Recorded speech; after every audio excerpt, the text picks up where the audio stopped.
시작하겠습니다. 오늘 말할 주제는 사람이 인간관계를 하는데 도인의 성품 중에 마지막 성품은 신이다. 신의는 믿음이다. 신뢰다.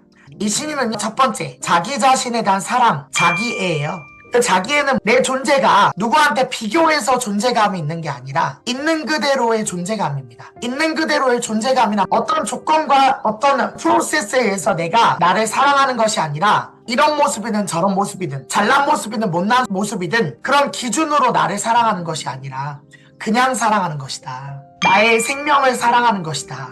그래서 그 자기애가 높은 사람은요, 자기 결점에 대해서 인정도 너무 잘합니다. 그 역시도 내가 품어야 될 문제지 회피할 문제가 아니기 때문에 그렇습니다. 예를 들면 내가 뭔가를 못해요. 분명히 나한테 부족한 모습이에요. 근데 그 모습이 나한테 결점이 되지 않는 이유는 뭐냐면 그게 나를 평가하는 기준이 아닌 거예요. 그것과 관계없이 나를 사랑한다. 그것을 자기애라 한다. 신의가 높은 사람의 인간관계는 정방향으로 완전한 사랑에 가까워집니다. 인생은 어쩌면 완전한 사랑을 되찾는 데 있지 않을까? 사랑이 어떻게 하면 완전해질까? 불완전한 사랑 속에 자꾸 여러분들은 불안합니다. 나의 통제 드라마 한이 뇌 속에서 작동하는 한 내가 누군가한테 견주어서 조금 더 잘나야 될 것 같고 내가 누군가보다 조금 더 나은 사람이어야 될 것 같고 그러니까 내가 어떤 사회적인 기준에 못 미친다고 스스로 판단이 됐을 때 너무나 불안감이 짙은, 그래서 스스로 존중감이 나오지 않는, 그래서 과도하게 분노하고 과도하게 무기력해지고 과도하게 초조해지고 과도하게 우울해지죠. 그래서 남 탓을 하고 싶어지는 거예요. 환경 탓을 하고 싶어지는 거예요. 이유는 내 안에서의 결핍입니다. 내 안에서의 결핍감이 너무 심하니까 내가 인지하고 있는 나의 부족함을 다른 사람한테 뒤집어 씌우고 싶은 겁니다. 완전하지 못한 사랑의 작용이다. 그런 사람 옆에 있으면 피곤해요. 징징거리게 되거든요. 그리고 질투하게 돼요. 상대방의 마음과 기운을 뺏으려 해요. 마음을 주지 못하는 상태가 돼버리죠. 그 이유는 불안해서 그래요. 부족해서 그래요. 배려하는 것을 잘 하지 못해요. 감사하다는 말이 안 나와요, 상대한테. 내가 먼저 마음으로 다가가지 못해요. 무언가를 해주면서도요, 내 마음속엔 어떤 마음이냐면 내가 희생한다라고 생각해요. 난 줬다라고 생각해요. 그만큼 돌아오지 않는 거 머릿속에서 다 알고 있어요. 그게 마음에서 속상해요. 이유는 뭐냐면 내 자신이 채워지지도 않는 상태에서 자꾸 뭔가를 주어서 그래요. 그럼 내 자신이 채워가는 거는 골프채를 사고 명품백을 두르고 어떤 큰 집을 사면 채워지냐? 그렇지 못합니다. 혹시 그거 보셨는지 모르겠어요. 강남은 큰 정신병동이다 라는 매거진이 있어요. 강남에 우울증과 공황장애가 너무 많아서요. 강남에 있는 정신 전문의가 뭐라고 이야기를 하냐면 강남은 과도한 경쟁과 대립과 승부의식과 자기 자신을 누군가와 견주는 의식 때문에 사람들의 기본적인 우울감이 너무나 지나치게 많다. 그래서 정신과의 문의가 쇄도한다. 정신과들이 강남에 많이 배치돼 있습니다. 그 이유가 뭐냐면 너무나 많은 경쟁의식 때문에 자신을 늘 초라하게 느끼는 거예요. 내가 나를 사랑한다는 것에 대한 감이 없어져서 사랑이 쌓이질 않은, 자꾸 누군가한테 조건으로 나를 견주려고 하다 보니까 사람을 이용가치로 스스로 판단하다 보니까 사람을 진심으로 존중한다기보다는 예를 들면 내가 이 돈을 투자했으니까 당신은 존재하는 거예요. 그 내가 이 정도 당신한테 투자했으니까 당신은 나한테 필요한 거예요. 그래서 그 필요 가치를 나한테 주지 않으면 그게 너무 화가 나는 거예요. 내가 당신한테 얼마를 투자했는데. 모든 게 믿음과 신뢰가 밑바탕에 돼 있는 것이 아니라 거래에 의해서 만든 예의, 거래에 의해서 만든 정직, 거래에 의해서 만든 친절이에요. 그러니까 긴장감이 많아요. 그래서 앞에서 불편한 얘기를 잘 안 합니다. 아니다 싶으면 바로 잘라요. 그리고 그 거래가 너무 익숙한 사람들이라 누군가를 신뢰한다는 게 너무 어려워요. 부부간의 신뢰 거의 없습니다. 대부분 바람피는 게 보편화돼 있고요. 바람이라고 인식하지도 않아요. 그냥 뭐 그럴 수도 있는 거예요. 그리고 자녀와 부모 사이의 관계도 부모의 어떤 권력과 부모의 어떤 부를 이어받은 세습받을 수단이 자식이기 때문에 자식에 대한 사랑도 왜곡돼 있죠. 이런 사랑을 역방향의 사랑이라고 합니다. 여러분의 사랑은 정방향의 사랑이 있고 역방향의 사랑이 있어요. 역방향의 사랑은 나라는 에고가 존재하는 사랑이에요. 역방향의 사랑의 순서는요, 처음에는 서로가 어떤 감정이 있어서 감정이 잘 맞을 때 관계를 만들어요. 근데 그 관계를 만드는 것에서 끝나는 게 아니라 그 관계가 지속이 되다 보면 서로를 미워하게 돼요. 미움은요, 사랑의 다른 말이에요. 두 글자로 뭐라고 합니까? 애증. 그래서 그 미움은요, 관계가 깊어질수록 속은 미워요. 여러분, 오래된 친구 한번 생각해 보십시오. 그 관계에 대해서 완전히 만족스럽지 않을 거예요. 아무리 친해져도 왠지 모를 마음에서 불편한 게 있을 거예요. 내 기준과 맞지 않을 때. 그 관계 속에서 뭔가 배신감을 느낄 때가 많을 거예요. 너무 믿었을 때 그렇잖아요. 그게 왜 그런 줄 아세요? 여러분의 기대와 에고 기준으로 사랑을 하게 되면 반드시 중간에 미워하게 될 거예요. 그게 역방향의 사랑의 순서예요. 역방향의 사랑의 순서의 첫 번째는 미움이에요. 반드시 미워하게 돼 있습니다. 근데 그 미움은요, 좀 더 발전하면 증오로 발전해요. 특히 연인 사이에 처음에 사귈 때는 너무 좋아 사귀잖아요. 근데 에고 중심의 사랑은요, 육체 중심의 사랑은요, 소유하고 싶어져요. 소유물이 내 마음대로 되지 않으면 분노가 일어나요. 그래서 인간관계를 깊게 하지 않으려는 현대인의 심리를 전 너무나 공감합니다. 그 이유는 뭐냐면 처음에 관계를 맺다가 중간에는 소유하고 싶어져요. 너무 좋아하면 소유하고 싶어져요. 그게 육체의 특징입니다. 그래서 내 욕망 중심의 사랑을 해요. 그 욕망의 방향과 맞지 않을 때 분노해요. 근데 그 분노가 심해지면 증오해요. 그 증오가 심해지면 서로의 관계가 파멸로 이끌어져요. 애증은 파멸로 이끌어져요. 결국 헤어지거나 아주 나쁘게 끝나거나 아주 어색해지죠. 그래서 그 사람을 소유하고 통제하려는 마음으로 사랑을 유지하려 들어요. 근데 그 사랑은 실패하죠. 그래서 요즘 시대는 어떻게 하냐면 그렇게 소유하고 지배하려는 사랑 자체를 안 해요. 선을 시켜요. 그걸 회피라 그래요. 그래서 내 삶에 사람을 들이질 않아요. 아무리 마음에 들어도 선을 그어요. 그 이유는 서로 불편해지는 게 싫은 거예요. 그러다 보니까 많이 외로워요. 그래서 어떤 정신과 의사가 쓴 글을 봤는데 현대인의 최고의 정신병 1위는 외로움이다. 너무 외로운 거예요. 마음 통하는 사람이 별로 없어요. 신이라고 하는 거는 나에 대한 믿음이거든요. 나에 대한 사랑이거든요. 나에 대한 사랑이 많으면 다른 사람을 온전히 사랑할 수 있는 힘이 생겨요. 그 온전한 사랑은 이 사람에게 어떤 기대와 자기의 욕망으로 이 사람을 충족시키려는 게 아니라 있는 그대로 그 사람과 관계를 하는 거예요. 그냥 있는 그대로 사랑하는 거예요. 그 사람이 나한테 뭔가를 해주기를 바라는 마음이 아닌 거예요. 어떤 조건과 욕망과 의도가 붙지 않는 거예요. 존재만으로도 너무 고마운 거예요. 그런 사랑 속에서는 관계가 깊어져도 문제가 생기지 않아요. 그냥 있는 그대로 사랑하기 때문에. 그래서 서로 조화를 맞추어요. 그래서 결혼이라 하죠.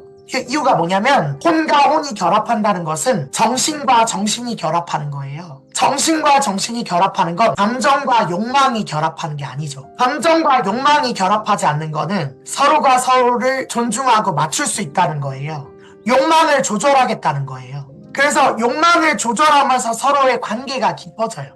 우리가 그런 조건 없는 사랑을 바라거든요. 정방향의 사랑은 조건이 점점 사라지는 사랑이에요. 역방향의 사랑은 조건이 점점 더 강력해지는 사랑이에요. 집착이에요. 소유예요. 그래서 사랑이라는 이름으로 너무나 많은 죄를 저질러요. 너무나 하지 말아야 될 말을 해요. 하지 말아야 될 실수를 해요. 사랑이라는 이름으로. 여러분 한번 바라보셔야 돼요. 내가 내 자식을 부모라는 명분으로 역방향의 사랑을 하고 있진 않은지. 그러니까 부모님이 애들한테 화가 너무 나는 거예요. 그 이유가 뭔지 아세요? 내 맘대로 되질 않아서요. 내 기대와 달라서요. 그게 역방향의 사랑의 특징입니다. 근데 부모와 자식이 신뢰가 생기는 건 자식이 부모를 존경하는 건 부모가 순방향의 사랑을 할 때예요. 부모가 순방향의 사랑을 자식한테 하면 자식은 알아요. 힘이 돼요. 용기가 생겨요. 자기를 조건 없이 지지해주고 잡아주고 응원해주고 보호해주는 사람이 한 사람이라도 있다면 나의 양심과 혼을 잡아주는 나의 혼을 보살펴주는 사람이 한 사람이라도 있다는 것은 너무나 힘이 되거든요. 여러분 인생 속에서 여러분의 모든 것을 다 바쳐도 모든 비밀을 다 공유해도 여러분의 전 재산을 다 맡겨도 아무런 문제가 일어나지 않을 만큼 믿는 사람이 몇 사람 됩니까? 그런 사람이 있는 게 여러분한테 되게 큰 든든함이거든요. 신의로운 사람의 관계가 두터울수록 그 사람 인생은 떳떳해요. 어떤 사회 리서치 결과를 보면 인간관계에 의해서 행복이 결정된다고 하잖아요. 정확히 맞는 말입니다. 그래서 신의가 쌓이면 쌓일수록 관계가 깊어지고 그 신의로운 관계는 서로의 경계선을 무너뜨려요. 그래서 네 일이 내 일이에요. 내 일이 네 일이에요. 그런다고 해서 존중하지 않는 게 아니에요. 나의 인생이 그 사람의 인생과 같아요. 그래서 가족보다 더해요. 그래서 이 사람이 위험할 때 언제든지 난 나갈 준비가 되어 있어요. 옛날에 신사의 품격이라는 드라마가 있었거든요. 근데 그 드라마의 한 장면 중에 어떤 장면이 나오냐면 주인공 아버지가 상을 당했어요. 아버지가 상을 당하니까 세 친구가 되게 중요한 계약건도 있었고 외국으로 출국할까 말까 하는 상황이었고 한 사람은 굉장히 중요한 미팅이 있었어요. 그걸 다 내던지고 거기부터 가더라고요. 계약도 다 포기하고. 그게 신이에요. 그런 관계를 맺는 사람이 세 사람만 있다면 그 사람은 인생에서 무서울 게 없는 사람이거든요. 그런 인간관계를 하는 사람은 속이 든든해요. 외롭지 않아요, 많이. 근데 관계에 신의가 없을수록 자꾸 불안해요. 자꾸 돈으로 채우려고 그래요. 사랑받지 못한 느낌이 드니까. 돈이 좀 없더라도요, 세 사람만 그런 사람이 있어도 문제 해결되거든요. 이 사람들은 서로 사이에 거래라 생각하지 않아요. 아들한테 주는 돈을 거래라 생각하지 않잖아요. 질서는 지키지만 내 문제라고 생각해요. 그래서 이 관계는 너무 끈끈해서 가족조차도 부러워할 만한 관계가 돼요. 그게 신이에요. 신이 있는 사람 세 사람만 있으면 별로 그렇게 문제될 게 없어요. 걱정할 게 별로 없어요. 근데 문제가 뭐냐면 가족부터 시작해서 믿을 사람이 없는 거예요. 완전히 마음 줄 사람이 없는 거예요. 진짜 내가 어떤 상황이든 같이 해결해 줄 거란 믿음 있는 사람이 몇 명 없는 거예요. 요즘 그렇거든요. 사람을 믿지 않는 시대가 왔어요. 너무나 많은 분별심이 생겼어요. 그러니까 너무 외로워요. 그래서 신의가 회복되고 자기 애가 회복되면요, 러브 마이셀프라 하잖아요. 러브 마이셀프가 쉬운 말이 아니거든요. 방탄소년단의 러브 마이셀프가 전 세계적으로 사람들한테 이슈가 됐던 이유는 내가 나를 사랑하는 제목과 주제에 대해서 노래 제목이나 노래가 전문적으로 나온 경우가 없었어요. 내가 나를 사랑한다 입으로만 그랬지 진짜 사랑하는 방법을 사람들은 모르거든요. 근데 내가 나를 사랑하는 느낌이 어떠냐, 제가 감각으로 표현하자면 내 안에 어떠한 결정과 어떠한 미움도 사라져버린 느낌이에요. 그래서 더 이상 미워할 것이 없다고 느껴지는 느낌이에요. 미움이라는 자체도 만들어내는 것임을 느끼는 단계예요.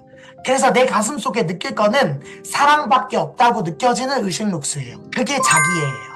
그래서 내가 나의 어떤 결정이나 부족함이나 부조화나 누군가한테 피해를 주는 행동을 했다면 나를 미워해서 그 행동을 교정하는 게 아니라 내가 조금 더 밝아지고 양심 있게 됐으면 하는 마음에서 나한테 단호해져요. 근데 여러분들이 착각하는 게 나쁜 행동을 해도 윤허하는 게 사랑하는 게 아니에요. 누군가한테 피해를 줘도 윤허하는 게 사랑하는 게 아니에요. 나의 에고와 관념에 대해서 단호해져요. 도가 아닌 행동은 안 하고 싶어져요. 조금 더 맑아지고 싶어져요. 좀 더 사랑하고 싶어져요. 좀 더 정직해지고 싶어져요. 그래서 내가 거짓말 같은 거 치고 싶지 않아져요. 근데 나 실수로 거짓말을 쳤잖아요. 그 거짓말을 친 나도 용서해요. 그렇지만 거짓말을 친 것에 대해서 책임져요. 사과해요. 그게 나를 위한다는 것을 알아요. 그게 사랑하는 거예요. 나의 영혼을 사랑하는 거지 나의 욕망을 합리화시키는 게 아니에요. 욕망을 합리화시키는 사람들의 특징은 뭐냐면 자기를 미워해요. 여러분들이 그게 헷갈릴 것 같더라고요. 나를 사랑하면 내가 모든 실수하는 것들을 다 봐주고 묵인하고 넘어가는 것인가? 그게 아니라 정직해지는 거예요. 그리고 내가 그런 행동을 설사 하더라도 실수할 수 있음을 인정하고 당당하고 정직하게 밝히고 실수를 교정해 나가는 거예요. 그리고 사과하고 다시 관계를 이어가고 더 당당해지는 거예요. 더 밝아지는 거예요. 그 밝음이 좋은 거예요. 그냥 눈 가리고 아웅식으로 좋은 게 아니라 나의 영혼을 사랑해요. 내 영혼을 너무 사랑해서 내 영혼이 밖으로 나왔으면 좋겠어요. 어떤 관념과 욕망 때문에 기가 죽거나 나의 영혼이 어두워지는 것을 원하지 않아요. 내가 어떤 말을 뱉었으면 끝까지 책임져 주고 싶어요. 그게 사랑이에요. 때로는 상황이 안 돼서 못 지키기도 하거든요. 그래도 또 지키고 싶어요. 근데 그것은 관념으로 나한테 죄의식을 주는 게 아니에요. 어떤 방식으로든 해보는 거예요. 그 충만감이 여러분 안에도 있어요. 충만감이 여러분 안에서 그대로 샘솟는다면 누구를 비난하고 원망하지 않아도 돼요. 그리고 내가 불안해하지 않아도 돼요. 잠을 안 자시고 계속 걱정하시잖아요. 이제 주무셔도 돼요. 이제 웃으셔도 돼요. 왠 줄 아세요? 모든 것은 허상이라서요. 지금 이 순간만 밝게 존재해요. 지금 이 순간을 제외한 모든 것들은 헛된 것이라는 걸 알아요. 우울감을 만들어내는 사람은 끝없이 우울한 이유를 찾아요. 어두워진 이유를 찾아요. 마치 어쩔 수 없이 밝지 않은 것처럼. 표정이 밝지 않아요.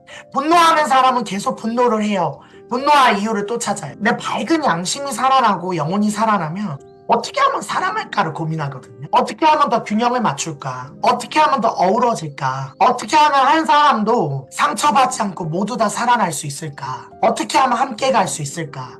공생의 고민을 하게 된다. 그 사랑의 파워다. 더 이상 바랄 것도 없고 더 이상 원할 것도 없는. 실상 삶이 원하는 것이 뭔가 이루어지지 않았던 미련 자체가 환상이라는 거. 아무것도 한이 남지 않을 거라는 거. 한을 남기지 마세요. 업을 쌓지 마라 그러죠. 그래서 자꾸 뭔가를 만들어서 그게 마치 어떻게 된 것처럼 만들지 마세요.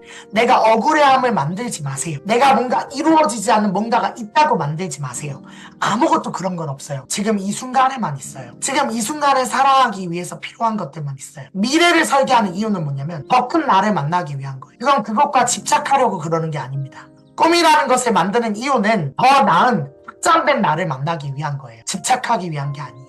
해외여행을 가지 않아도 매 순간 만나는 사람이 새로운 사람이고 매 순간 만나는 장소가 새롭게 느껴지면 좋잖아요. 관념의 껍질을 벗으세요. 타성에서 벗어나, 습관에서 벗어나라. 자꾸 그게 불행하게 만든다. 그러니까 어느 순간에 나이가 들어서 아무리 좋은 장소를 가도 가슴이 설레이질 않아요. 똑같은 사람 똑같이 만나도 설레임이 없어요. 맨날 여러분의 기억 속에 그 사람으로 봐서 그렇습니다. 근데 여러분의 커플을 벗고 기억과 정보 속에서 자유로워지면 매일 보는 사람이 새로워. 그리고 과거에 정해진 것에 집착하지 않아요. 그런 의식룩수로 점핑하시기 바랍니다.